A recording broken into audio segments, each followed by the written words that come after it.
सिखाने जा रहा हूं एनसीईआरटी एक्सरसाइज 11.4। चलिए सबसे पहले क्वेश्चन को देख लेते हैं, फिर आराम से समझेंगे कि क्या क्या फाइंड करना है। बच्चों ये चैप्टर हम लोग का जो है वो dual nature of matter and radiation है, जहां पर हम लोग बात करते हैं कि कोई वेव को प्रूफ करते हैं दैट इज अ पार्टिकल, या फिर पार्टिकल को प्रूफ करते हैं कि वो है वेव। चलिए यहां पर क्वेश्चन में सबसे पहले क्या गिवन है कि एक आपके पास हीलियम नियॉन लेजर है, एक लेजर है जो कि प्रोड्यूस करेगा। क्या प्रोड्यूस कर रहा है? वो प्रोड्यूस कर रहा है मोनोक्रोमेटिक लाइट, यानी एक तरह की लाइट, ठीक है, जिसके लिए आपको वेवलेंथ गिवन है, जिसका वेवलेंथ इसमें गिवन है 632.8 नैनोमीटर, ठीक। और पावर भी दे रखा है इसके लिए, तो पावर भी हम लोग लिख देते हैं। पावर दे रखा है 9.42 मिली वॉट। ये दो डाटा आपको गिवन है, ठीक। फिर आपको कह रहा है, पूछ रहा है, ये दो डाटा देने के बाद फिर आपसे क्वेश्चन में पूछ रहा है कि बताइए जरा कि वो जो बीम ऑफ लाइट निकल रही है ना, एनर्जी कितनी है उसकी। दूसरी चीज, वो निकल रहा है तो बताइए जरा कि मोमेंटम उसके पास, उससे निकलने वाले जो एनर्जी के पैकेट्स हैं उनका मोमेंटम कितना है।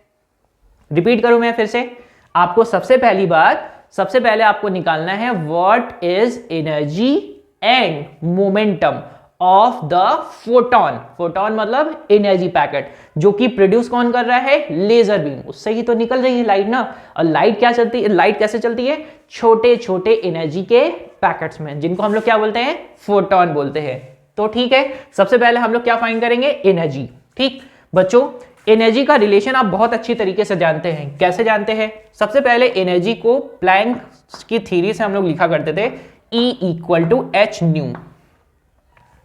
क्या लिखा करते थे? E equal to H nu, जहां पर न्यू क्या है? फ्रीक्वेंसी।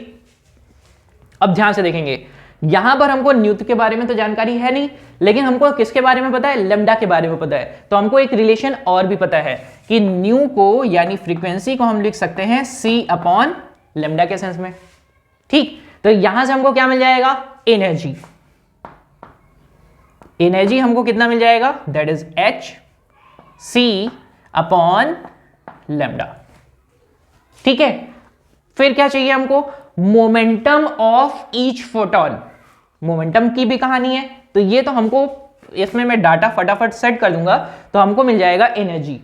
एनर्जी मिलने के बाद हमको निकालना है फोटोन की, फोटोन का मोमेंटम निकालना है। तो हम अच्छी तरीके से जानते हैं, क्या जानते हैं? मोमेंटम इक्वल टू हम जानते हैं that is P equal to mv, यानी momentum equal to mass into velocity. अब बच्चों यहां पर बस सिंपल सा करना क्या है, देखो मेरे पास रिलेशन है ना, तो मैं इस रिलेशन को यूटिलाइज करता हूं। कैसे? जैसे ही मैं प्लैंक वाली थ्योरी से एच न्यू यानी एच न्यू को बराबर कर देता हूं एम सी स्क्वायर से। किससे बराबर करूंगा? एम सी स्क्वायर से। तो यहां पर होगा क्या? न्यू की जगह पर मैं सेट करूंगा सी अपॉन लैम्डा, और ये क्या हो गया? एम सी का स्क्वायर। एक स्क्वायर से सी तो कट जाएगा, बचेगा क्या? मास इंटू वेलोसिटी, और यही क्या आपके पास? मोमेंटम। तो मोमेंटम को मैं एक अलग तरीके से लिख सकता हूं, that is momentum P equal to H upon lambda, जिससे हमको क्या मिल जाएगा? मोमेंटम ऑफ ईच फोटोन, ठीक है। तो फटाफट डाटा रख लेते हैं और क्वेश्चन का फर्स्ट पार्ट हम लोग सॉल्व कर लेते हैं। तो this is your first part of the question, ठीक। तो डाटा रखते हैं। सबसे पहले H का वैल्यू हम लोग जानते हैं 6.6 into 10 power minus 34 joule second. C का वैल्यू आपको पता होता है, कितना होता है? 3 into 10 power 8 metre per second. Lambda का वैल्यू आपको ऑलरेडी दे रखा है, कितना दे रखा है? 632.8 नैनोमीटर।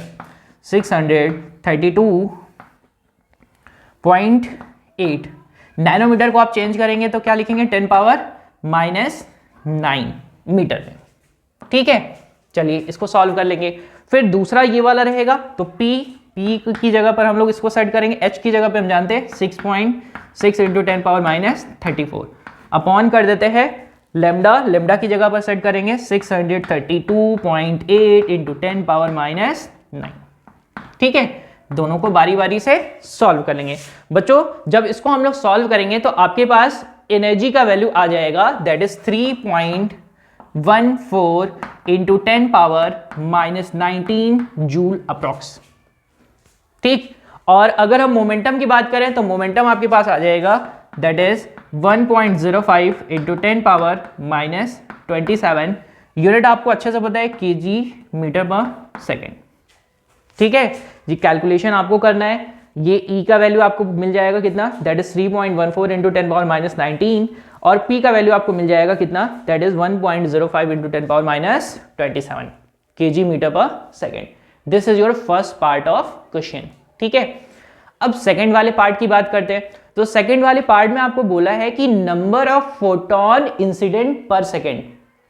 नंबर ऑफ फोटोन की बात कर रहा है, नंबर ऑफ फोटोन इरेडिएटेड, यानी जो सरफेस पर आ रहे हैं कितने टाइम में पर सेकंड आपको पता करना है। ये छोटा सा टास्क है, बस उसको भी बी पार्ट भी देखो मैं यहीं पर लिख रहा हूं, फटाफट इसको भी सॉल्व करते हैं। तो नंबर ऑफ फोटोन irradiated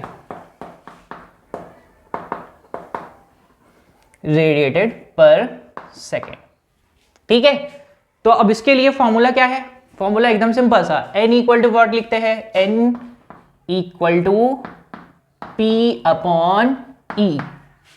ठीक बच्चों, हम लोगों ने पावर के लिए भी पढ़ा भी है, number of photon per second की एनर्जी जितनी है, तो यानी हम लोग ऐसा भी लिखते हैं, बहुत सारी जगह पर हम लोग ऐसा भी लिखते हैं, P equal to number of photon per second into energy.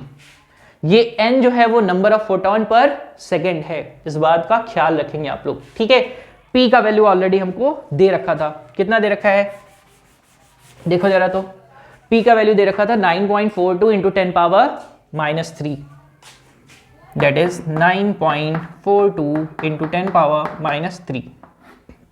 हाँ, अभी ये नहीं बोलेंगे सर 10 पावर माइनस 3 कहाँ से आ गया, मैंने यहाँ पर बस सिंपली ले लिया उसको, किस में ले लिया है, दैट इज मिली वॉट को मैंने वॉट में कन्वर्ट कर दिया है। एनर्जी आप ऑलरेडी निकाल चुके हैं, कितना निकाल चुके हैं, 3.14 इंटू 10 पावर माइनस 19। अब दोनों को सॉल्व कर लेंगे, दोनों को सॉल्व करेंगे तो आपके पास आ जाएगा, that is approximately 3 into 10 power 16 in number, number of photon per second. ठीक, ये आपके पास आ गया है क्वेश्चन का सेकंड पार्ट। अब थर्ड पार्ट में आपसे क्या पूछ रहा है, थर्ड पार्ट में आपसे पूछ रहा है what is the speed of photon, what is the speed of photon. सारा का सारा कैलकुलेशन तो हम लोग ऑलरेडी कर ही चुके हैं, स्पीड निकालने में क्या दिक्कत हो जाएगी, speed of hydrogen atom which is equal to speed of photon, बस इतना सा काम रहेगा। ठीक है, तो फटाफट हम लोग सॉल्व कर लेते हैं। स्पीड निकालने के लिए हम लोग मोमेंटम वाला फॉर्मूला लगा देंगे, और मोमेंटम का फॉर्मूला लगाएंगे और वहां से हम लोग सॉल्व कर लेंगे। ठीक है, चलो देखते हैं। तो सी पार्ट में हम लोग निकालते हैं कितना, that is momentum equal to होता है कितना, that is m into v. Momentum equal to क्या होता है, m इंटू वी। तो v इक्वल टू कितना हो जाएगा, v इक्वल टू हो जाएगा p upon m, that is 1.05 into 10 power minus 27। ठीक है, यहाँ पर मास ऑफ फोटोन भी आपको पता होता है, नहीं पता है तो बच्चों इसको लिख लीजिएगा कहीं पे, ये होता है 1.67 इंटू 10 पावर माइनस 27 kg। बच्चों दोनों को सॉल्व करेंगे तो v इक्वल टू आ जाएगा 0.63 मीटर पर सेकेंड। ठीक है, तो बच्चों मैं उम्मीद करता हूं कि आपको ये लेसन अच्छे तरीके से समझ में आया।